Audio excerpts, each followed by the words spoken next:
আল্লাহ তাআলা মা মরিয়ম আলাইহিস সালামের জিন্দেগি আপনারা জানেন। আল্লাহ পাক ওনাকে ওনার গর্ভে বাপ ছাড়া ঈসা পয়গম্বরকে পাঠাইছেন। সুবহানাল্লাহ, একজনে বলে, সবাই বলেন না সুবহানাল্লাহ। ওয়াজ শুনতে আইছেন, আপনারা খুশি আছেন না সবাই? তাহলে একটু আল্লাহু আকবার বলে দুনিয়া তুসা করেন দেখি। আল্লাহ, একটু শরফ থাকবেন তো ইনশাআল্লাহ। মা মরিয়মকে আল্লাহ পাক বাপ ছাড়া সন্তান দান করছেন। তো এই সন্তান শর্টকাটে সামনের দিকে যায়। যখন ঈসা পয়গম্বর মা মরিয়মের গর্ভে, তাই এলাকার মানুষ এটা নিয়ে বিভিন্ন মন্তব্য করতেছে। বাপ ছাড়া সন্তান কেমনে হইল, তোমার স্বামী নাই, তোমার গর্ভে সন্তান, বিভিন্ন যন্ত্রণা। উনি যতই বলতেছেন যে আমাকে কোনো পুরুষ স্পর্শ করে নাই, যে কোনো মানুষের সঙ্গে পরপুরুষের সঙ্গে আমার স্পর্শই লাগে নাই, তোমরা আমাকে এভাবে দোষী করো না। বলে স্পর্শ লাগে নাই, সন্তান কই পাইলা? উনি বলতেছেন যে এই সন্তান আল্লাহ পাক দিছেন, এটা আল্লাহর কুদরত। কিন্তু এলাকার মানুষ মানে না। এক পর্যায়ে মরিয়ম আলাইহিস সালাম জঙ্গলে চলে গেছেন। যন্ত্রণা, জঙ্গলে সন্তান প্রসব হয়েছে। এলাকার এই তিরস্কারকারীরা জঙ্গলে যায় হাজির। তো সেখানে যায় বলতেছে, মরিয়ম, তোমার সন্তানের পরিচয় কিন্তু পরিষ্কার করলে না, এর বাপকে? উনি যতই জবাব দিতেছে কাজ হয় না। এক পর্যায়ে মরিয়ম আলাইহিস সালাম বলেন, ইন্নী নাযারতু লির-রহমানি সাওমা ফালান উকাল্লিমাল ইয়াওমা ইনসিয়া। মা মরিয়ম আলাইহিস সালাম বলেন, ইন্নী নাযারতু লির-রহমানি সাওমা ফালান উকাল্লিমাল ইয়াওমা ইনসিয়া। আমি আমার আল্লাহর জন্য রোজা রাখছি, কারোর সাথে কথা বলবো না। রোজার হালতে ওনাদের শরীয়ত ছিল, যেমন আমাদের ইতিকাফ, প্রয়োজনে বাহিরে যাওয়া যায়, মসজিদের প্রয়োজন ছাড়া বাহিরে যাওয়া যায় না। ওনাদের রোজার বিধান ছিল প্রয়োজনীয় কথা বলা যায়, যেটার প্রয়োজন নাই এই কথা বলার দরকার নাই, ওটা নিষেধ। তো মরিয়ম আলাইহিস সালাম বললেন যে আমি রোজা রাখছি আল্লাহর জন্য, কারোর সাথে কথা বলবো না। এলাকার মানুষ বলে, কথা বলবো না, সন্তানের পরিচয় কিভাবে পাবো? মরিয়ম আলাইহিস সালাম সন্তানের দিকে ইশারা করে বললেন যে তার পরিচয় কি, তাকে জিজ্ঞাসা করো। কই যে এই কোলের সন্তান, সদ্য ভূমিষ্ঠ সন্তান, সে কথা বলবে?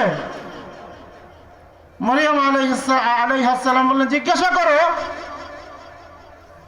তো তারা জিজ্ঞাসা করছে কোলের সন্তান ঈসা পয়গম্বরকে, যে তোমার বাপকে, কেমনে আসলা দুনিয়ায়, তোমার পরিচয় কি? তো মার কোলের থেকে পয়গম্বর ঈসা রূহুল্লাহ উনি কথা বলা আরম্ভ করছে। কি কথা বলতেছে? ক্বালা ইন্নী আবদুল্লাহ আতানিয়াল কিতাবা ওয়া জাআলানি নাবিয়্যা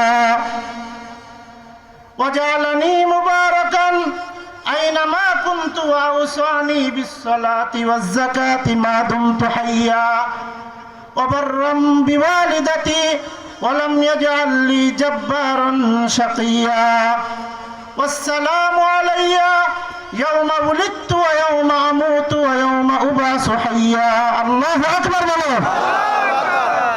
মার কোলের থেকে যদি একটা বাচ্চা কথা বলে তখন অবস্থাটা কি হয়? আমাদের দেশে মদ খাইতো, গাঁজা খাইতো, এগুলো আমরা দেখছি। মরছে, এখন যায় মানুষ চাইতো তার বাবা খুব কামেল আছে, কি বলেন, আছে না এরকম? আর ঈসা পয়গম্বর তিনি তার মার কোলের থেকে কথা বলতেছেন। তো এই অবস্থা দেখে এতক্ষণ যারা তার জন্ম নিয়ে প্রশ্ন তুলছে, এখন উল্টা তার খোদা বলা আরম্ভ করছে। নাউজুবিল্লাহ বলেন। বলতেছে যে মার কোলের থেকে কথা বলে, এটা তো সাধারণ কোনো মানুষ না। তাহলে এটা কে? ওরাই সিদ্ধান্ত দিল এটা আল্লাহর ছেলে হবে। তাহলে নাউজুবিল্লাহ বলেন যে এটা তাহলে আল্লাহর ছেলে হবে। এ দেখি মার কোলের থেকে কথা বলে, এতক্ষণ করছে বেইজ্জতি, এখন আবার করতে এতক্ষণ সারাসারি, এখন বাড়াবাড়ি। তো ঈসা পয়গম্বর মার কোলের থেকে নিজের পরিচয় দিতেছেন, ক্বালা ইন্নী আবদুল্লাহ আতানিয়াল কিতাব ওয়া জাআলানি নাবিয়্যা। ঈসা পয়গম্বর বলে আমি আমার আল্লাহর গোলাম। আমরা সবাই কার গোলাম? এই মুসলমানের আওয়াজে জবান খুলে জোরে বলেন, কার গোলাম? ঈসা পয়গম্বর বলেন ইন্নী আবদুল্লাহ আতানিয়াল কিতাব ওয়া জাআলানি নাবিয়্যা। উনি ওনার পরিচয় পরিষ্কার করলেন, আমি আল্লাহর গোলাম। কিন্তু খ্রিস্টানরা বলে এটা সাধারণ মানুষ না, এটা আল্লাহর গোলাম। নাউজুবিল্লাহ। ঈসা পয়গম্বর সর্বপ্রথম পরিচয় দিলেন ইন্নী আবদুল্লাহ, আমি আমার আল্লাহর গোলাম। এরপরে 2 নম্বরে বলছেন আতানিয়াল কিতাব ওয়া জাআলানি নাবিয়্যা। 1 নম্বর বললেন আমি আমার আল্লাহর গোলাম, আর 2 নম্বরে বলেন আল্লাহ তাআলা আমাকে কিতাব দান করেছেন। শুধু কিতাব দিয়েছেন তা নয়, রব্বুল আলামিন আমাকে নবুয়তের মর্যাদাও দিয়ে দিয়েছে। সহজ ওনার পরিচয় উনি পরিষ্কার করছে, কিন্তু হেরা মানে না। হেরা কয় এটা আল্লাহর বেটা। এই যে আল্লাহর বেটা বলে তারা শিরিক করতেছে, এই জায়গায় আল্লাহ পাক তাদের বক্তব্য রদ করতেছেন যে আমি আল্লাহর সঙ্গে কারো বাপ বেটার সম্পর্ক নাই, আমি আল্লাহ, আমি হলাম রব, আর বাকি সব আমার গোলাম। এই জায়গাটা পরিষ্কার করলেন আল্লাহ এবং আমাদেরকে বললেন গোলাম আগে হও আর পরে হও। দুনিয়াতে গোলামি স্বীকার করো আর না করো, কিয়ামতের দিন কিন্তু আবদিয়াত স্বীকার করে আসতে হবে। কিয়ামতের দিন গোলামি আর বশ্যতা এটাকে স্বীকার করে আসতে হবে। আবদিয়াত এই শব্দটা বুঝেন, আবদিয়াত শব্দের অর্থ কি? আবদিয়াত শব্দের অর্থ হলো আল্লাহ রাব্বুল আলামিনের গোলামের গুণে গুণী হয়ে যাওয়া, চূড়ান্ত পর্যায়ে আল্লাহ পাকের গোলামের গুণ অর্জন করা, এটাকে বলা হয় আবদিয়াত। আর এই আবদিয়াতের মর্যাদা কত, এটা শোনার পরে জবান খুলে একটু আল্লাহু আকবার বলবেন। রাজি আছেন ইনশাআল্লাহ? আবদিয়াতের মর্যাদা কত? আবদিয়াত উলায়াতের চাইতে, বুজুর্গির চাইতে আবদিয়াতের মর্যাদা বেশি, তাবেঈয়াতের চাইতে আবদিয়াতের মর্যাদা বেশি, সাহাবিয়াতের চাইতে আবদিয়াতের মর্যাদা বেশি, নবুয়তের চাইতে, একজন মানুষ নবী হওয়ার চাইতে এই আবদিয়াতের মর্যাদা আল্লাহ রাব্বুল আলামিনের কাছে বেশি। জবান খুলে মুসলমানের আওয়াজে উচ্চ কণ্ঠে বলেন আল্লাহু আকবার।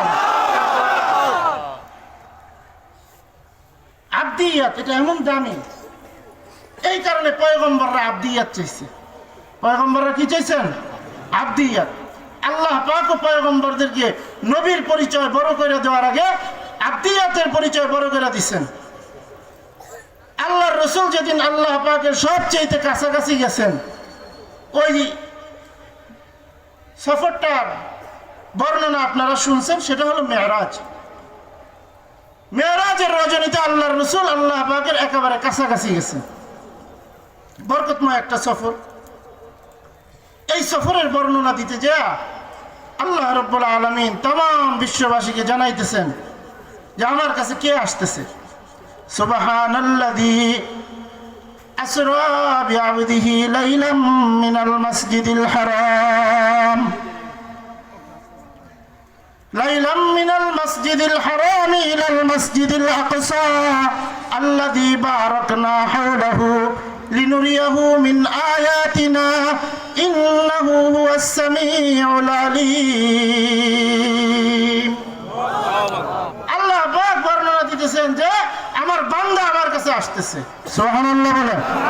আমি শর্টকাটে বলতেছি, আল্লাহ পাক বলতেছেন পবিত্রতা ওই মহান সত্তার, আসরা বিআবদিহি, যে তার বান্দাকে সফর করাইছেন এখানে নবী বলেন নাই, বন্ধু বলেন নাই, হাবিব বলেন নাই, কারণ সফরটা সবচেয়ে দামি।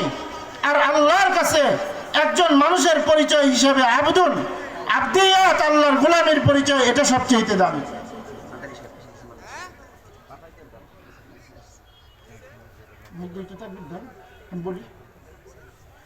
সবাই বলেন আলহামদুলিল্লাহ। আমাদের আজকের সম্মেলনের প্রধান অতিথি হযরতুল আল্লাহ